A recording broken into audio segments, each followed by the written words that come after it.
Welcome to the Old Lady Hour with Lorrie and Sheryl.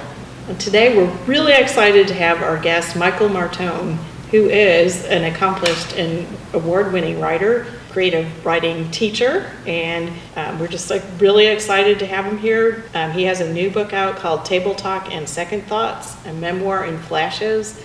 So I kind of want to ask him about this book, but he's written a very long list of works. So we'll try to get, talk about a lot.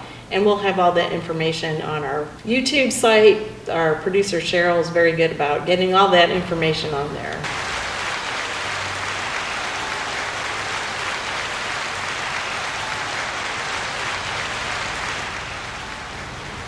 So welcome, Michael. Thanks for having me. It's great. Yeah. Great to be here. And you have a reading tonight at Druid City. Yes. This will be old news by the time we get this out, but DCBC. That's right. Yeah. Is that with the Pure Products? Yes, Pure Products, which is connected to the English department and MFA program over at the university. So, and you have been a professor there I was a professor there for 24 years. We had this discussion earlier today because Sheryl, for some reason, read 96 and thought, oh, it's been 4. And I'm like, wait a minute. we've crossed into another century. It is amazing to think, oh, that was just yesterday, the change of the centuries. Yeah. No, 25 years. That's right. And so I've been retired for 4 or 5 years. How did that happen? But you're still pretty active with the department and well, not so much with the department. When you become an emeritus professor, the one big perk is that they give you free parking. That is good. Yes, except there's no reason to go over there. That's right. Yeah, my husband also, he has a free parking, but he doesn't. He basically, this year he was like moved out of his office. He's just like, I'm not really doing anything. Yeah. So. Yeah, I retired when COVID hit. That's right. And so it was awful because moving out of the office is what I was thinking.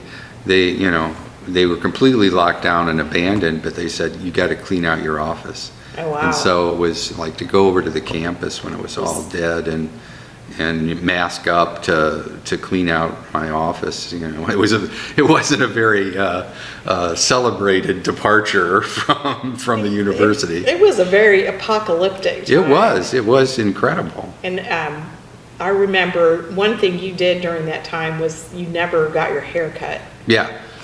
So so you called it was it the pandemic hair? The pandemic hair. I also grew beards when I had sabbaticals, so I had sabbatical beards. So. Yeah, but couldn't even get my hair cut really. Right, and so I would see you walking actually because I was downtown then. Yeah. And there was really no one else. Mm-hmm. Like I was working here in my studio and it was closed, but you were out. There were a few people, but it was very, very empty. Yeah, and it is amazing, isn't it, that 5 years ago that people already have forgotten so much of it. Probably from the trauma. But. I think so. I remember reading about the flu of 1918 mm-hmm. and why it was much later when I was mm-hmm. reading about this. I'm like, why did no one talk about it? Now I know. Yeah. You just don't want to. Well, yeah, it was funny. One of my other books is called The Complete Writings of Art Smith, the Bird Boy of Fort Wayne. And it's the Art Smith was a real guy from my hometown of Fort Wayne, and he invented skywriting. And so the book is about a fictionalized version of all the skywriting he did. And one of the things he did, and I was writing this in 2018. And so one of the things he does is skywrite over Fort Riley, Kansas, which had a huge outbreak of the flu. And in his skywriting, he puts in Listerine so that when it dissipates on, and so this is in 2018. He had a good idea. And then later, the famous, maybe we can inject Listerine into the. I thought, I'm prescient. We should have tried that. That might have helped. Who knows? But that was true that no one really and then, I find out that my grandfather, of course, that's why he immigrated to the United States, fleeing Europe in 1919. So, but yeah, completely forgotten. Yeah, definitely. Yeah. So, well, maybe we'll remember this round, but on to more pleasant things. Yes. Yeah. Well, so, I mean, you're famously known for being from Indiana. Yeah, famously. Known, yeah. and writing about Indiana. Yeah. Are you the main writer of Indiana? No, I mean, that's what's very interesting about writing about place, or, an artist too, whether or not you're connected to a place, like the Wyeth, say, in New England or something, is that even though my content is set in Indiana, I'm not considered in Indiana an Indiana writer because I'm not there. Okay. Physically. And that's what's weird is that even though I've lived here now almost 30 years, I'm not considered an Alabama writer. You're a man without the country. Right. It's a very interesting thing for artists as well, I think, in that, there's a sort of theory about post-colonialism, that if you were writing novels in English in Nigeria, whether or not those were good was decided by the publishers in London. Right. And so in some ways, we think about that when it comes to other countries, but in some ways, to be an artist in America, you either have to be an American artist, but it's really sort of not great to be looked at as a local regional artist. Right, which is definitely with painting is there's a similarity with that. So. I mean, I think in painting or in that kind of art too, we call it outsider art, but then that is just another sort of country that can be exploited and that's right. Extracted from. Yeah, it's all these categories that are maybe they don't mean anything. Yeah. So I was on a podcast with other writers in Indiana, and the writers began complaining about, why is it that the Times and Washington Post don't review our books? And not all of them were writing about Indiana; they were just writing in Indiana. And I said, what really bothers me is the Indianapolis Star and the Chicago Tribune don't review my books. Right. Not. They're right there. I don't want to be particularly in the New York Times. Sure. So. Yeah. So, well, the Table Talk book has locations from all over, all the places that you were, like either a student or a professor. One of the places you lived was Syracuse, New York, which we have in common. I grew up in Clifton Springs, which is maybe, 50 miles or so from there. I know that. I don't know if maybe. Okay, yeah. So that's where I was born in Rochester, and then lived most of my life in a town of 2,000 people, and not on a lake. It was. But considered the Finger Lakes region. Right. And our high school was called Mid Lakes, although we had no lake. So. Skinny Atlas. No, Skinny Atlas was further west or further east. East, yeah. We were pretty far west. Yeah. So. Yeah. Going towards Buffalo. But anyway, Syracuse is a cold city. Yes. I would say. Yeah. When I was here, and graduate students or prospective graduate students would say, I want to apply there, and I'd say, well, the advice I would give you is to do an existential inventory about what it is you need to write or to make art.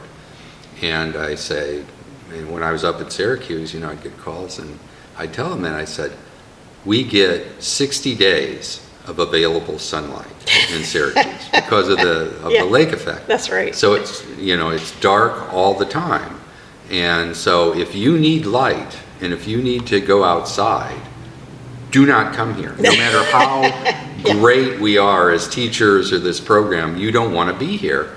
And like in Alabama, I'd say, if you need a large city, if you need some, it's not going to be here. No matter how good the program is, you won't be happy. You won't produce your art.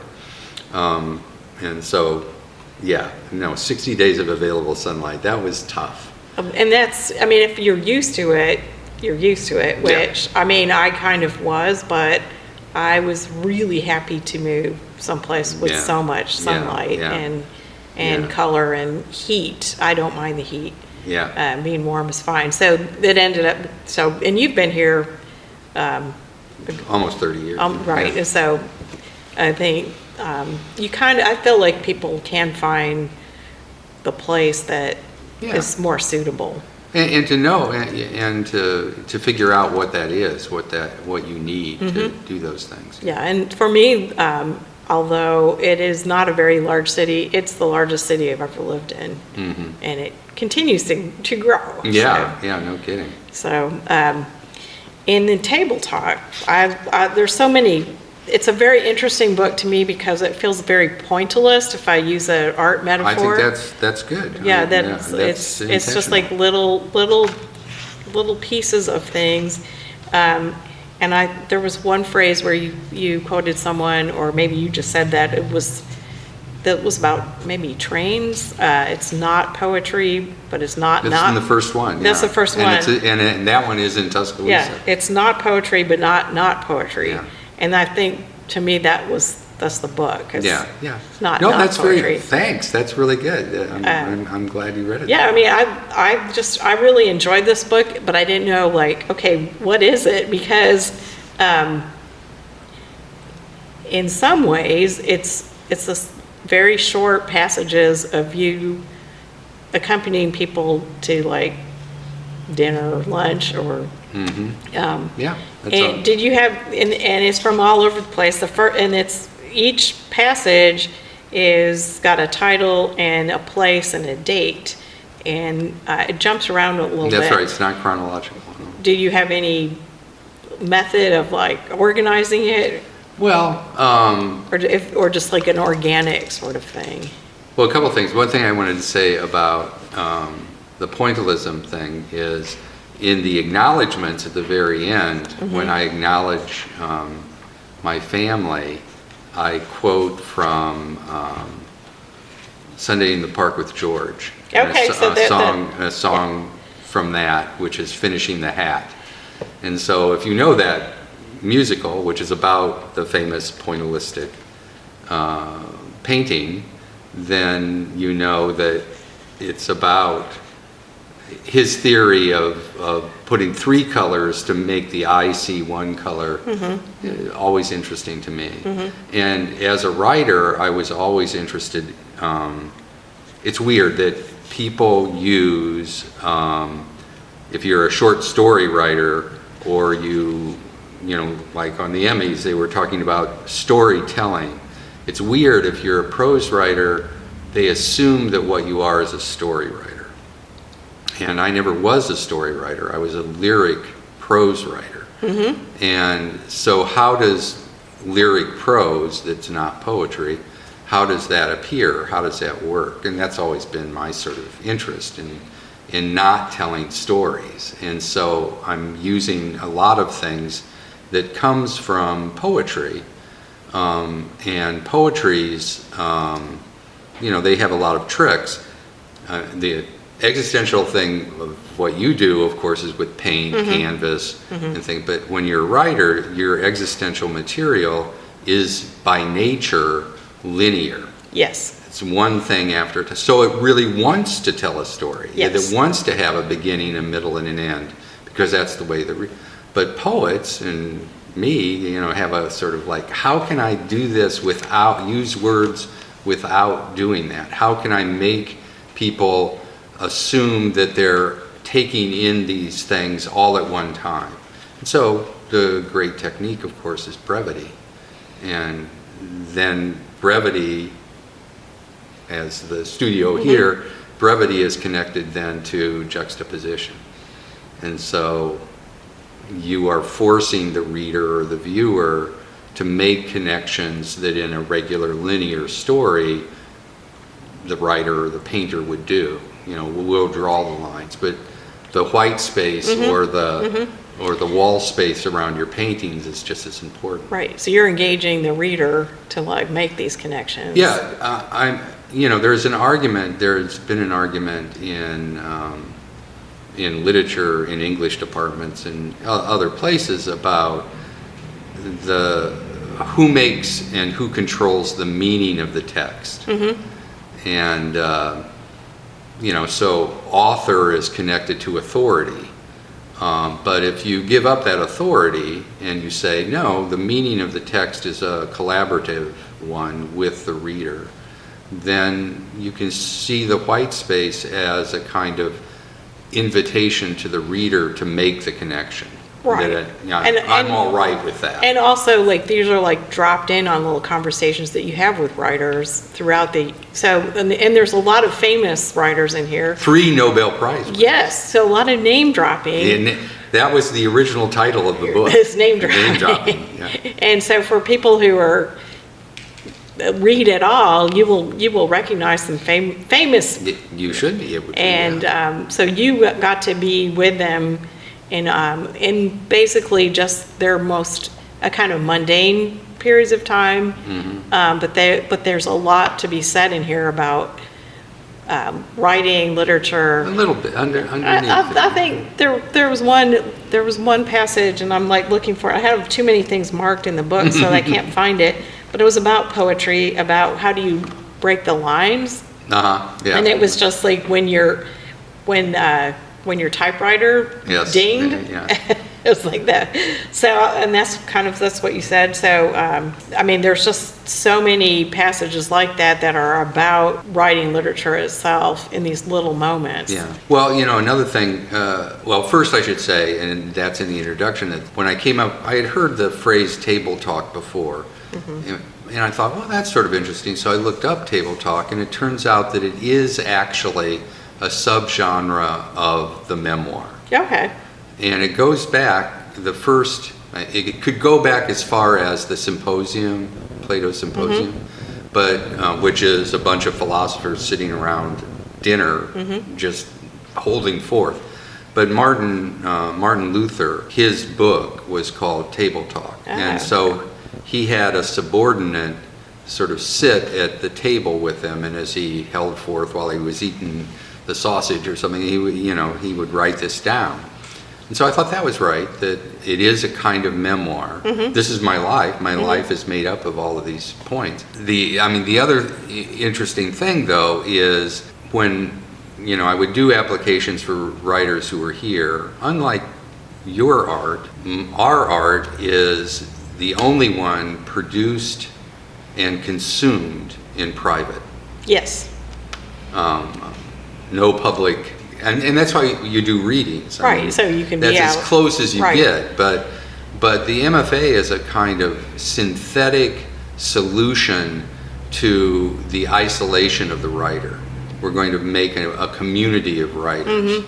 And so part of this is about how does that feel, especially in my generation, the 40 years that I wrote, or that I lived in America, with this interesting explosion of MFA programs, which did not exist before 1980, and which in some ways are beginning to sort of, boil down now. Are they really? Yeah. Okay, because I would think it's a difficult thing to keep up. Even I'm going to say in visual art as well. Yeah. And full disclosure, I don't have an art degree. Yeah. So. Full disclosure, I don't have an MFA. I have an MA. So I was before they had the programs. And the model that was before was the writer in residence. Yes. And so it was just a weird thing that they made it into, an actual discipline. So I think the model is always, the academic model may be more scientific or what. Scientific, critical. And so when you try to fit these chaotic people into these type, into a kind of more linear world, it's harder. Yeah, and I would say that all the time, that this is a critical sorting machine. And so even the workshop is based, what you're teaching actually in workshop or pinups or whatever, is you're teaching the artists how to be critics, not how to write. I mean, That's right. I mean, all I think writers really need and are here for is like a space, and that's how I taught it. Okay. A space for them to. Yeah. Hello. Hey, just a reminder for the local folks in Tuscaloosa area, the Schoolyard Roots fundraiser, A Movable Feast, begins soon, September 23rd to be exact, for I think 6 days of local venues offering special items to benefit Schoolyard Roots. Please visit schoolyardroots.org for more information. Thank you. Thanks. You guys do a great job. Thank you so much. Thank you. Well, we just got a mail delivery, so and Take two. That is one of your obsessions, Yeah. and we'll just keep going with that because you have like different things that you like to talk about, and one of them is you talk about the mail as The United States Postal Service. the post yes. office as it kills fascism. Yeah, this machine kills fascists. And where is that phrase from? That's from Woody Guthrie's guitar. Okay, He wrote on his guitar, "This machine kills fascists." so And I believe that the Postal Service does that as well. and you've done a lot of things with postcards. Yes, well, we were talking about volume earlier. Yes. I'd write about 20 cards a day. Oh wow! And mail 20 cards a day. Every day. Yeah. That's fantastic. Yeah. And rare. It is. But it's the post office. You really want to get me started about the post office? Well, sure. we take since he just walked in. I feel like that's a good sign because Well- I very rarely get mail delivered to the studio. So Well, it's connected to what we were talking about too, about making community, especially community that has to do with writing. And the mail is about writing in a community of writers. And it's, I call postcards analog tweets. that's good. And they really are. Right. They really were analog tweets. And the post office is in the Constitution. Yes. It is one of the duties of the Congress to provide a post office. And so its history is really interesting. And in the art world, of course, what the post office is known for are its murals. That's right. And interesting backstory on the murals.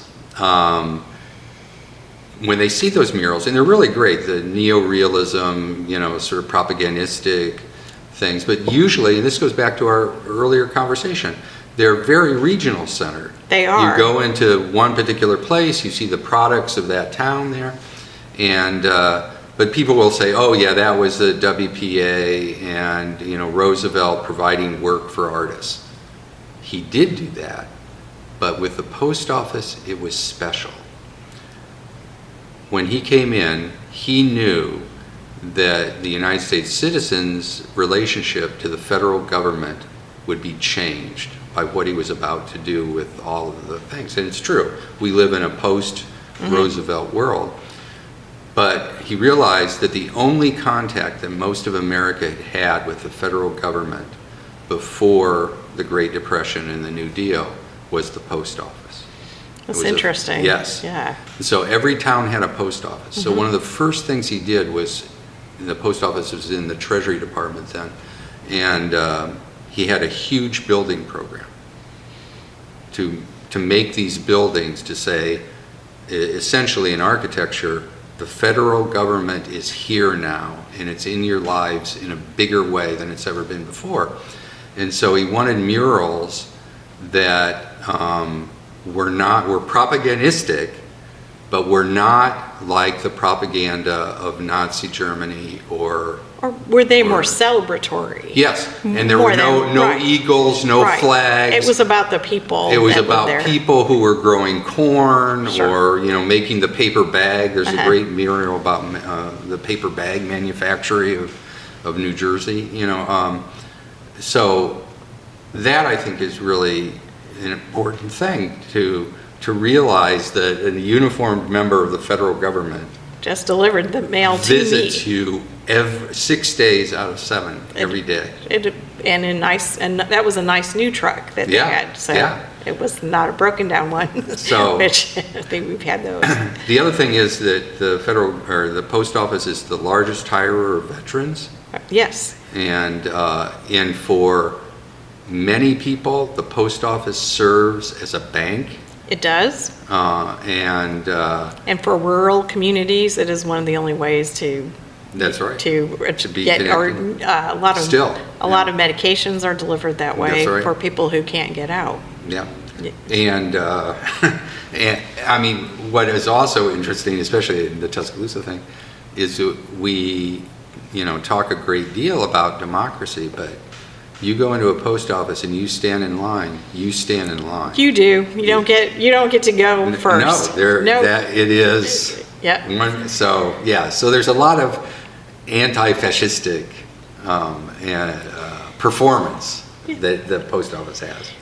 One of the things I've noticed about the things that you kind of like to talk about, or like even like the artwork, the photos in the table talk, they seem to come from an earlier era. So what, if you were, like, do you have a favorite era or feel like you'd fit in with, I don't know, it seems like kind of somewhere in the 30s or 40s. Well, I mean. Is that right? Or Born in 1955. Right. Again, I guess I felt like 1955 is the beginning of the interstate highway system. Mm-hmm. It is the beginning of Disneyland, Okay. and it is the beginning of McDonald's. Oh, wow. They all happen in 1955. Wow.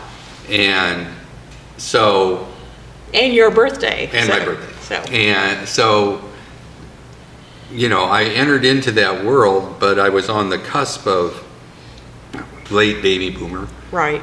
Cusp of looking back, my parents. And also, Fort Wayne was the home of Philo T. Farnsworth, And I don't know who that is. the inventor of television. Oh, okay. So Philo T. Farnsworth invented television actually other places, but he ended up in Fort Wayne. And so that too, the invention of television. So for me, I guess, as I was thinking about what to write, or what my subject was, Uh-huh. the history of cultural history was just interesting to me. And so there is, to me, like this feeling of, I don't know if you've seen like Tomorrow World at Disney World. I've never been to You've never Disney. been? Yeah, Okay.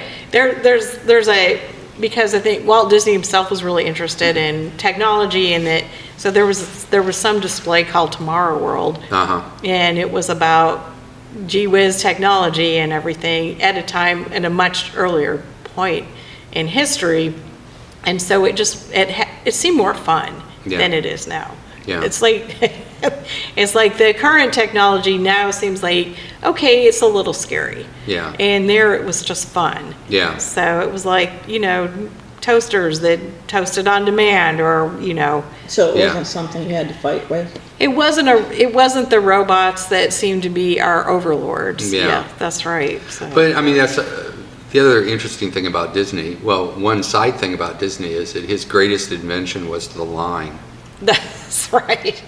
He was the first to make it serpentine. Okay, so you could Because he pack knew there were people going to be in. long lines. You could pack people in, and time would pass in a different way because you'd be Seeing each other. people, Right. yeah, going Yeah. by each other. Yeah. Brilliant. It was a good idea. But he also, too, was a packager of looking backwards. Mm-hmm. He was interested in the future, but he was a huge, and this is another one of my interests, he was a huge train collector. Yeah, that was going to bring up the trains. Yeah, and so, it's really weird, too, if you've ever gone up to Dearborn and Greenfield Village. I have been there. Yeah, I mean, so here you have Henry Ford, who essentially destroyed the small American town with his automobile and individualized mobility,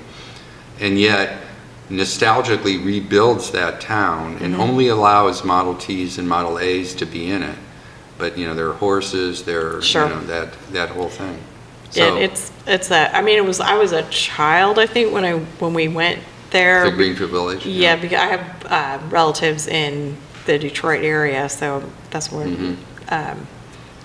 But there's actually a number of independent little nostalgic auto museums in that area. Yeah. In fact, I have an aunt and uncle who have one. Huh. They've collected lots and Yeah. lots of vehicles, and my aunt recreated her mother's kitchen in this museum. So yes, there's like this nostalgia, but also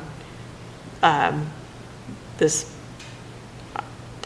I'm not really sure how to say it, but maybe it's creating a world that never was. Yeah, no, it's completely that. I mean, that's the interesting thing, right, about fiction writing is that if you translate the word, there's a word in every language that is translated as to do or to make, and so in English it gives us both the word fiction and fact, and we're so in, facts are so important, but a fact is a thing done.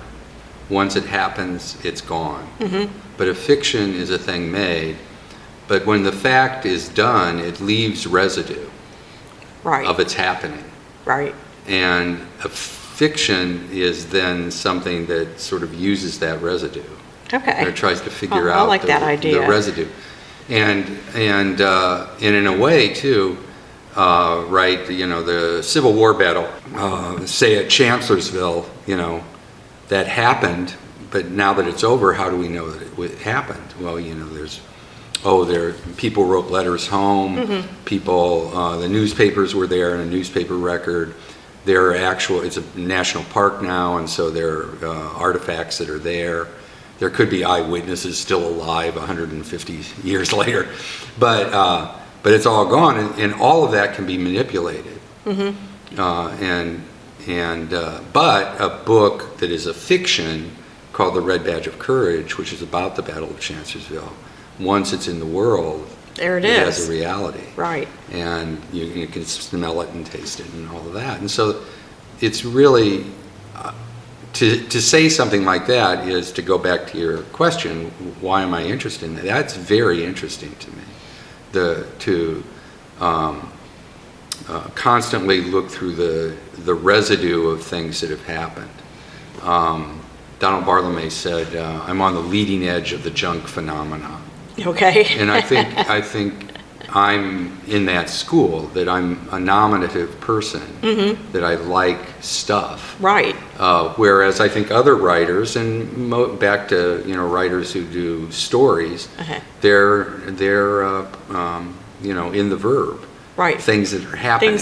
But Nothing happens in that book. They sit around and talk. But there's a lot. I mean, you are a collector. Oh yeah. So of junk, okay. of your paintings. Okay. Yeah.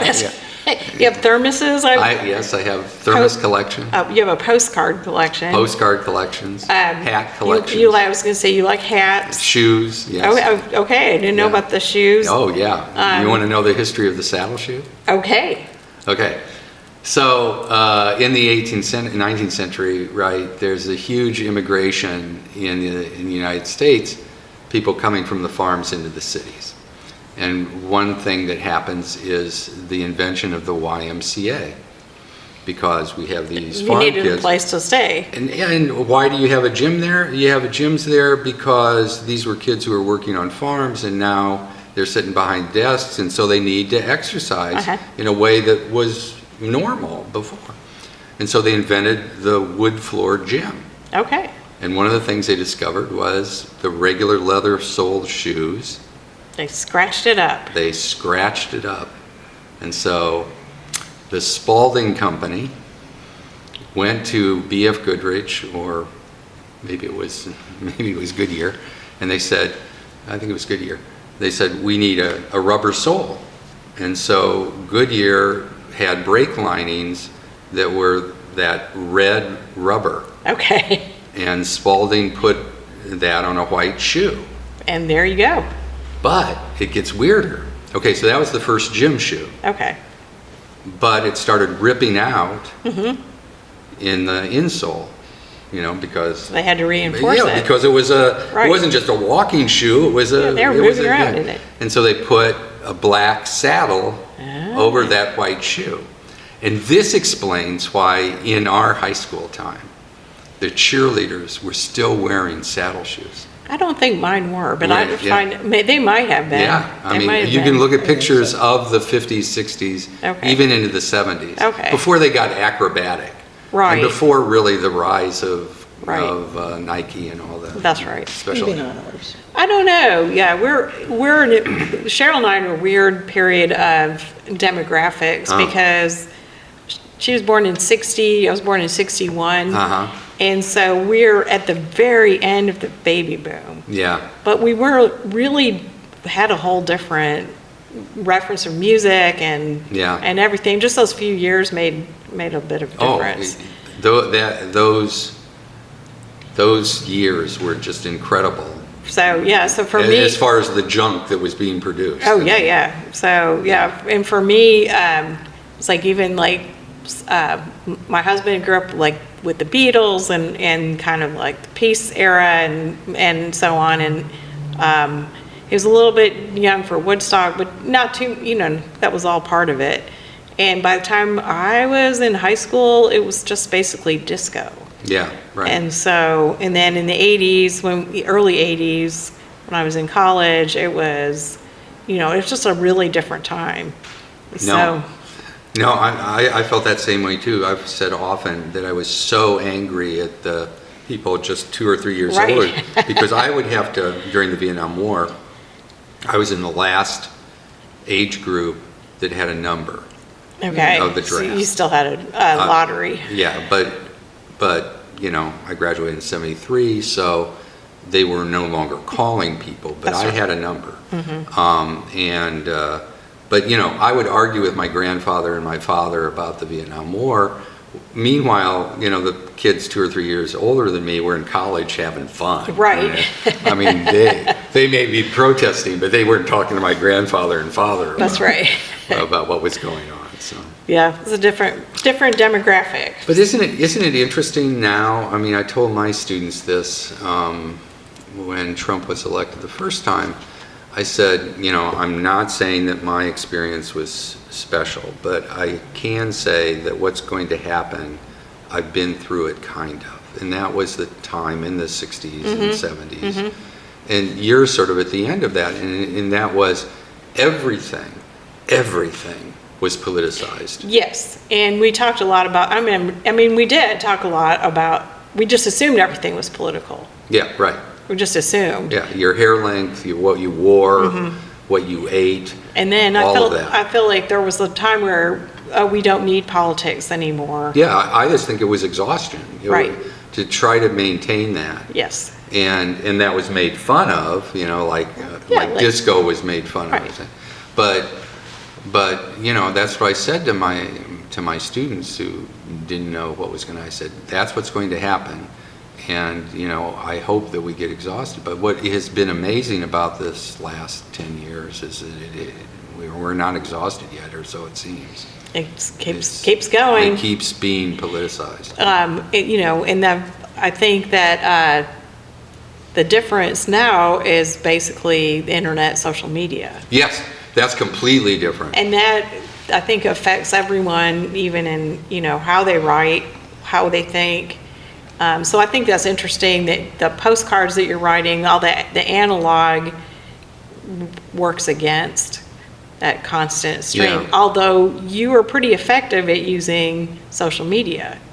Well, thanks. But, Okay. but yeah, that Yeah. goes back to it too. The reason that it's in the Constitution, the post office, is in the revolutionary state of America, these disparate people had to stay connected, so they were, correspondents. And Ben Franklin was the founder of the post office to connect these disparate people and people with disparate ideas about the polis. And what's interesting about the current way we stay connected through social media is... Okay, that's okay. We're going to take a short break. Oh, okay. We do have someone coming in, and we'll be right back. Hey, we sure would like it if you would like this video. Thanks.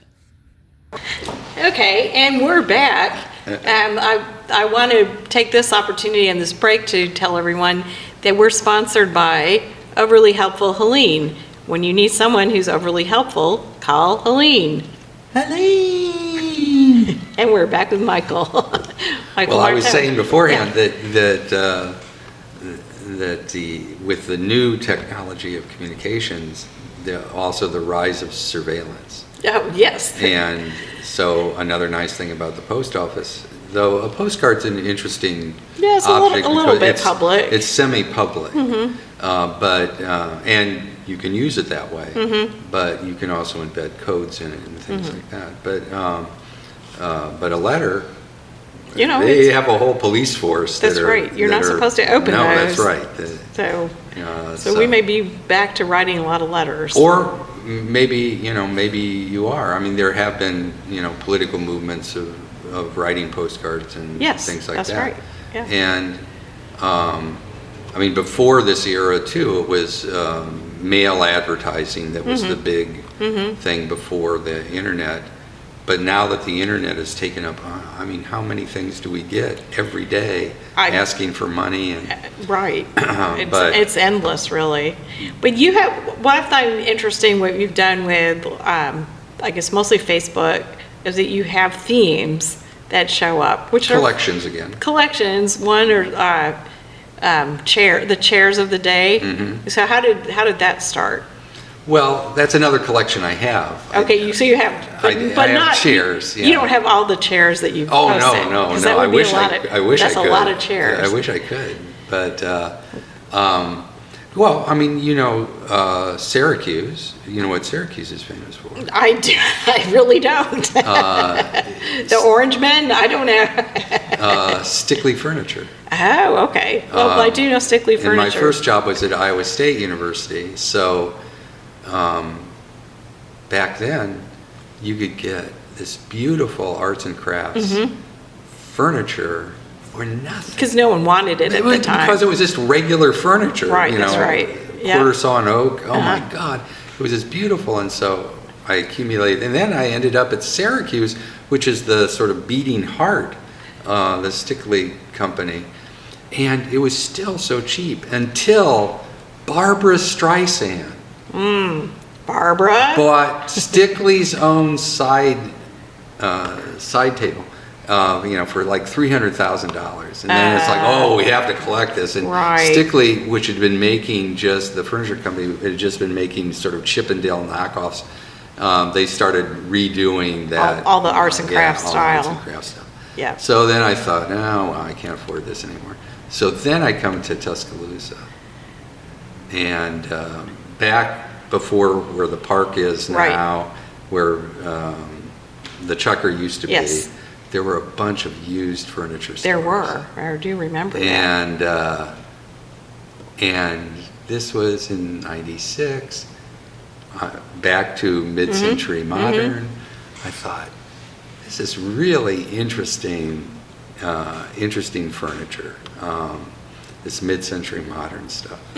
Eames's and it was not popular here. never has been popular here. Not really, yeah. No. It still isn't.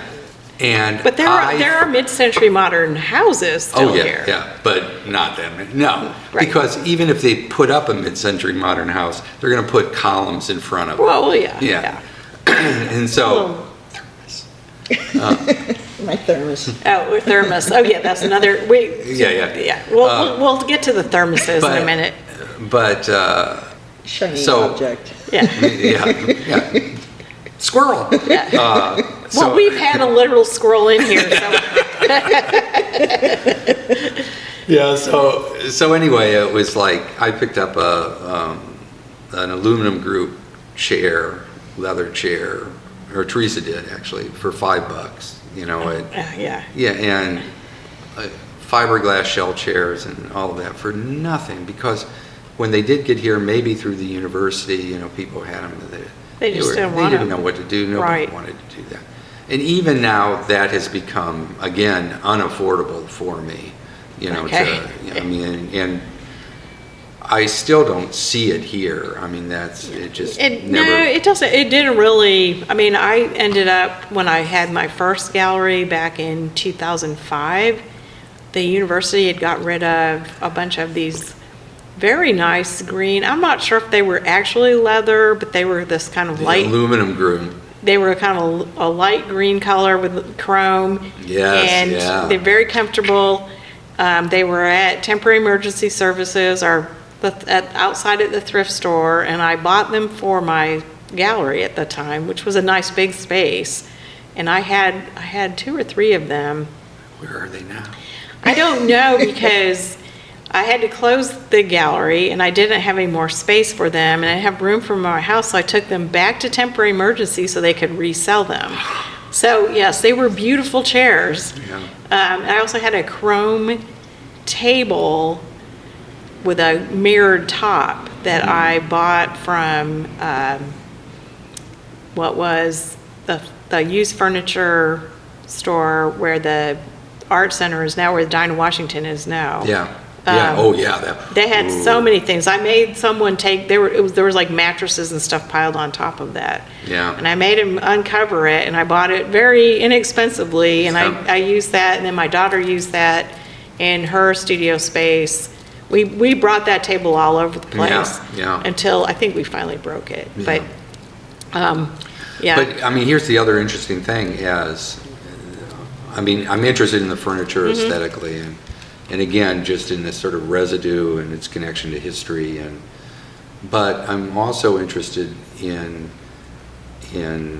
well, I mean, you would be interested in this too, when the writing went into the university, or when art goes into the university, a big argument happens with the whole idea of what is art as opposed to what is craft. Yes. And so I would use my furniture experience to help my students understand that question. Because when you look at the arts and crafts movement, you know, when you look at those chairs, there is no doubt that there is a certain kind of expertise that has to be done. Mm-hmm. You have to know how to saw, you have to know how to join, you have to know how to stain. That's a craft. You have But to know physics, too. you have to know physics. I mean, you have to know all these things. And once then you have discovered that chair, then, you know, if you're not going to make a new chair. I mean, it becomes the sort of perfect chair that is then replicated. But when you look at the mid-century modern, you look at it and you say, this isn't handmade. Right. There's no craft to it. That's why IKEA exists. Mm-hmm. You know, any idiot with you know, a Phillips head screwdriver can make these things. So the real business is in the conception of the chair. Mm-hmm. And so back to why I like to do the chair of the day is the idea of the chair and all of its manifestations is much more interesting to me than actually making the chair So- or refinishing the chair. Right. And also being an academic, were you a chair? Hey, I keep forgetting to ask you guys to like and subscribe and maybe even share our work, because some of your friends might like it. Thanks. Well, I mean, Hermes is the fast god. Yeah, He's got I was wings. like Mercury. And Mercury, Okay, yeah, yeah, Mercury and Hermes. And he was the patron of bankers Okay. and the patron of thieves. Okay. And so he was the person who, or the god who took you to the underworld.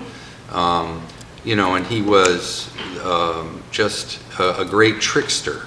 And so the Hermes, the Homeric hymn for Hermes is the origin story. When he's a baby, he was one of the youngest of the gods. He steals the cattle of his brother Apollo. Okay. And so Apollo says, you stole my cattle. And Hermes says, I'm just a baby. How can I steal your cattle? And so, he's saying, you really stole it. And so finally Zeus says, Hermes, you stole the cattle, tell your brother. And Apollo, who is the Brad Pitt of gods, he's the great musician, he's the great artist, he is perfect in all that anthropological way. And he's about ready to beat up his brother, and his brother gives him something. He gives him the lyre. So Hermes invents the lyre, which is made out of a tortoiseshell and horns from a cow and catgut, a musical instrument. And he gives it to Apollo, who is a great musician, so instantly he plays beautiful music with it. And he's charmed, and that's the end of the story. And Hermes gets away. And I would always point that out to my students. And, as I look around at your work here, you can be two kind of artists. You can be an Apollo artist, where you understand genre, and you can perfect that genre. That what your schooling will be, what your practice will be, is to make the perfect portrait. Right. Or the perfect landscape. Yes. Or you can be Hermes. Hermes can't play the lyre. He can make the lyre. Okay. And so what Hermes does in his art is he takes a category, a genre, we'll call it dead animal parts, Okay. and he transfers it into another category called musical instruments. That is interesting to me. It is very interesting. And so here, right, there is, you do the same thing. You're both an Apollo. Well, thank you very much. I mean, Right, there, I'm I creative. recognize that Right. as still life of Yes. hollyhocks, or Right. what, That's right. or gladiolas, but here. With the abstract is what he's pointing to. Yes, yeah. That is like, what is that? And I assume that when you do that, you are acting more like Hermes. Hermes, right. Yeah, that you're saying, oh, I'm now going to work in the boundaries, and I'm going to push what painting is. And that's definitely true, especially even with some of the things that I'm calling florals, the little tiny ones. Yeah. They're, some of them are just exercises in quickness. Yes, right. I'm trying to see how fast I can make something that looks like something. Yeah, It's just, that's it. yeah. And so. Hermes, quickness. Quick, Yeah, and that's, yeah. there we go. Yeah. I did want to mention something going back to your book. Oh, yeah. Oh, yeah, the Which is book. fine. And that was about retiring, because we are the old lady hour, and so Yes, yeah. we are old. I'm not planning on retirement in it because I just can keep painting, so, but I also don't have an employer, so. Yeah, right. Right, so you have one, this is Cambridge 1985, so when you were beginning your career, really, you were talking to some very renowned people. Well, it's actually more complicated than that. Okay. It's Lewis Hyde is talking to people, and, Okay. and I'm retelling a story, so it's a double table talk. Yes, okay, so Yeah. he was talking about, and this was John Kenneth Galbraith, Arthur Schlesinger, B.F. Skinner. Yeah. And he was like, wanted to know what their wisdom was. Yeah. And they were talking about retirement, and then this says, Lewis told me, about their retirement accounts of annuities and stock held by TIA Kraft, which we know in the academic world, we're very happy about those. Thank you, Dale Carnegie, or Andrew Yes, Carnegie. those are really nice things to have.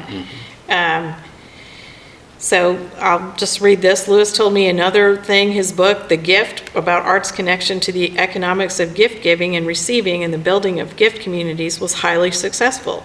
Everyone was reading the book, he told me, but people who had purchased the gift liked it so much that they then gave the book to a friend who then gave it away as well. So it kind of defeated the purpose of making money on this. Do you know that book? I don't. Oh, you've got to read that Okay. book. It's an amazing book. It's the only book I required all of my students to read. I will try to, I will get it. The Gift, Imagination, and the Erotic Life of Property. Okay, which is, particularly, we here at the Lorrie Lane Studio exist because of people's buying of things. Yeah. And so, we exist for existence itself, but I got to pay the rent, No. so. That's what Right. the book is about. Yeah. The book is about, we don't, as artists, we have to realize that we live in two different economies, the market economy and the gift economy. And the market economy, I want everyone to go out and buy Michael Martone's books.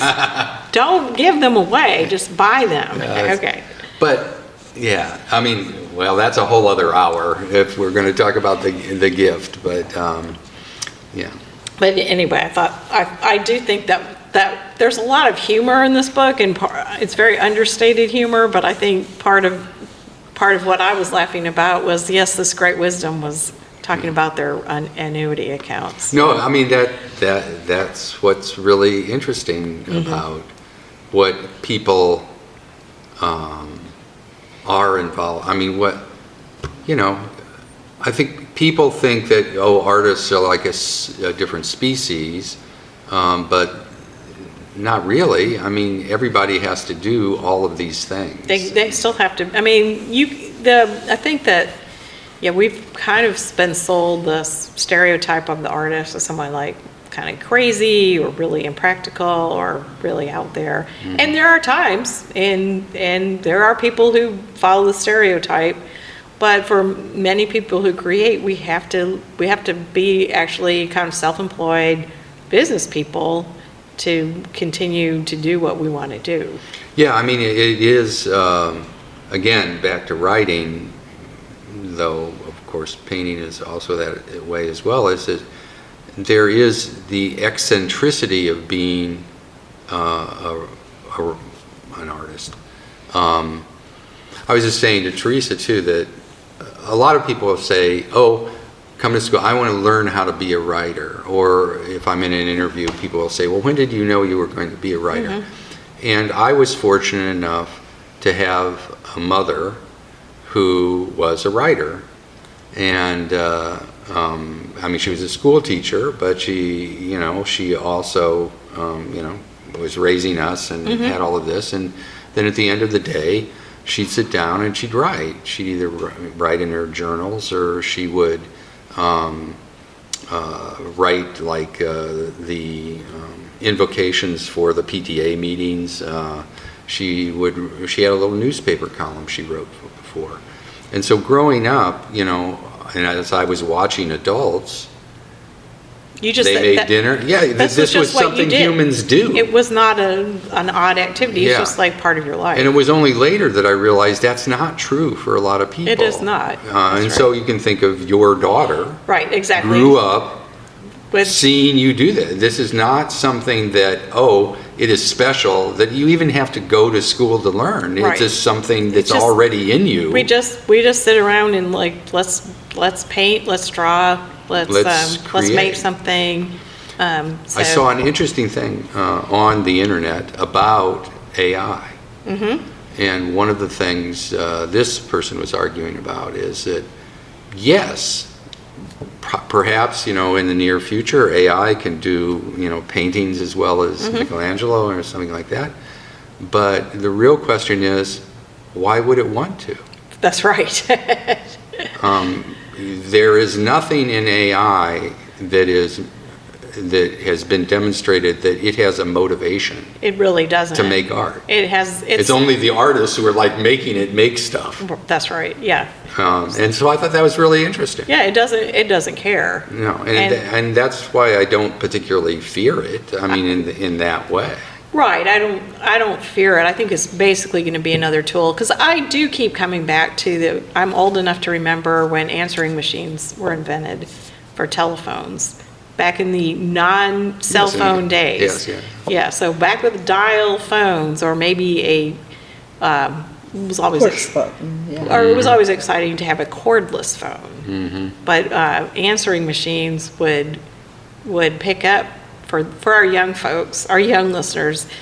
They would pick up, and there'd be a little tape recorder recording, and you could record your message, and then someone would leave basically a voicemail. And it was a plot of several movies, I think, too. Yeah. So, and please, everyone, don't leave a voicemail. I don't listen to them. I'm just I can see that you called me, but anyway, text is good. But I just remember that it felt like there were people that were very upset about that invention. I don't know if you remember that, but yeah. So I every time I think, yes, there could be lots of problems with AI, I'm sure, definitely, or with any of our technology. I don't know, I keep thinking back to answering machines, and they don't exist anymore. So, I mean, it was a tool for then, but then now it's gone. So I don't know, like, will AI be gone in 10 years or 5? Well, Or we'll think of it in a different way. It'll just be so pervasive that, so who knows? My first job was at Iowa State, and so I did a lot of work on farms, and was writing about, there was a debt crisis in the 1980s in Iowa, and so I got really interested in that. Still am interested in farming, and the writer Wendell Berry, you know Wendell Berry? And so Wendell Berry's model for what we should be doing, that what agribusiness sort of destroyed, was family farms and that kind of thing. And so his model was the Amish. And one of the things when you bring up the Amish, what people will always say is, well, I've seen them use telephones. I've seen them watch TV, and sometimes they will drive. Those are Mennonites. Yeah, right, exactly. Yeah. But the key thing about the Amish is not that they don't do something and that you are supposed to feel bad because you're not farming with horses now.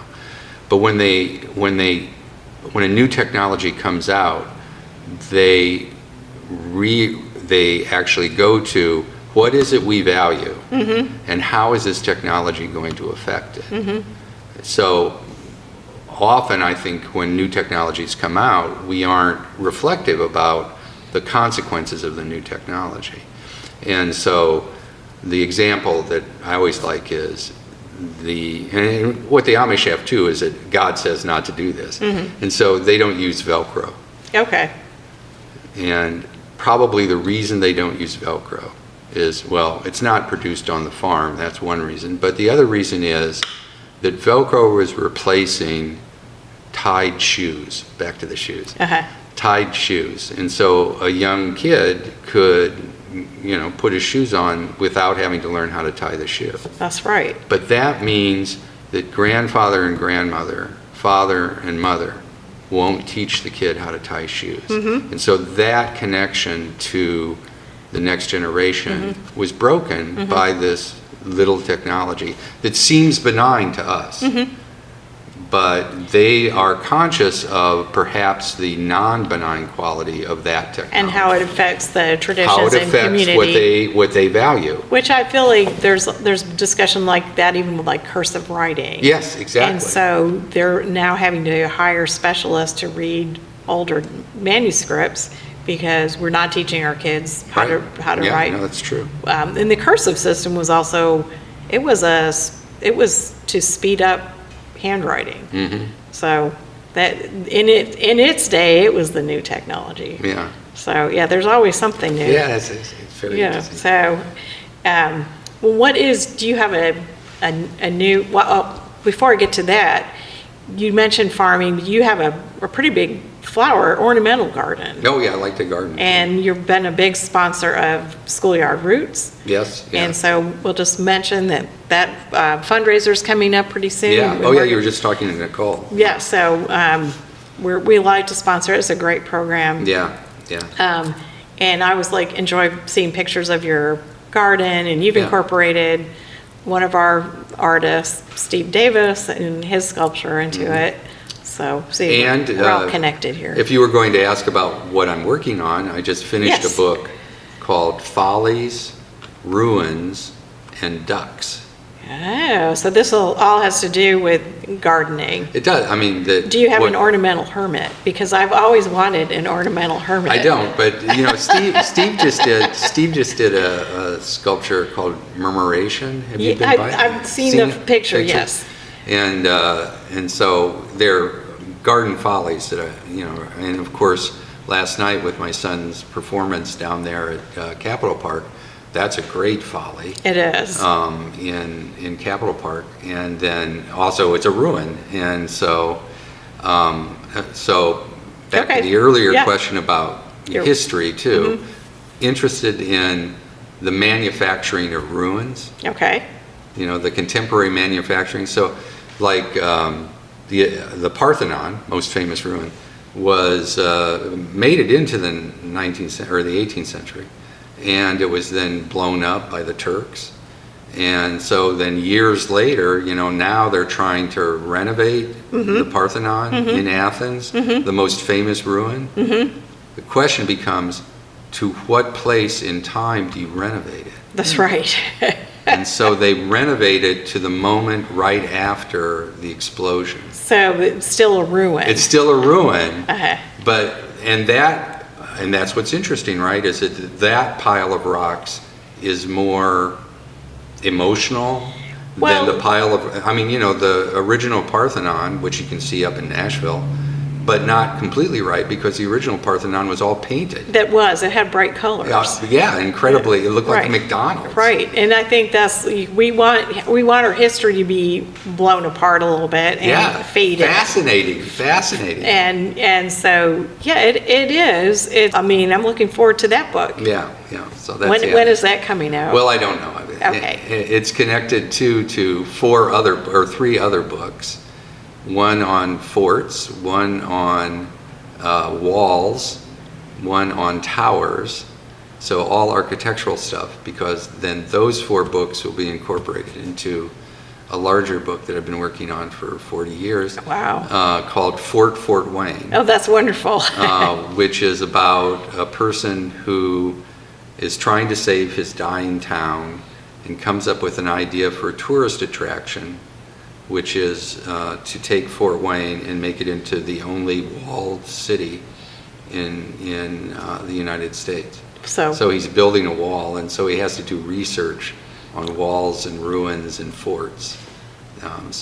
These are books within books. Well, that sounds really great. So we're looking forward to that. Who knows if we'll ever get to it? Well, it's okay. It's okay. Right. Little pieces again. Right before we started recording, we were talking about quantity over, and so the making of art or writing, and I think there's a common misconception for people for painting particularly, it's like, creating the masterpiece. Yeah. And so you go to a museum and you see one painting of an artist or two, and that seems like that's what they did.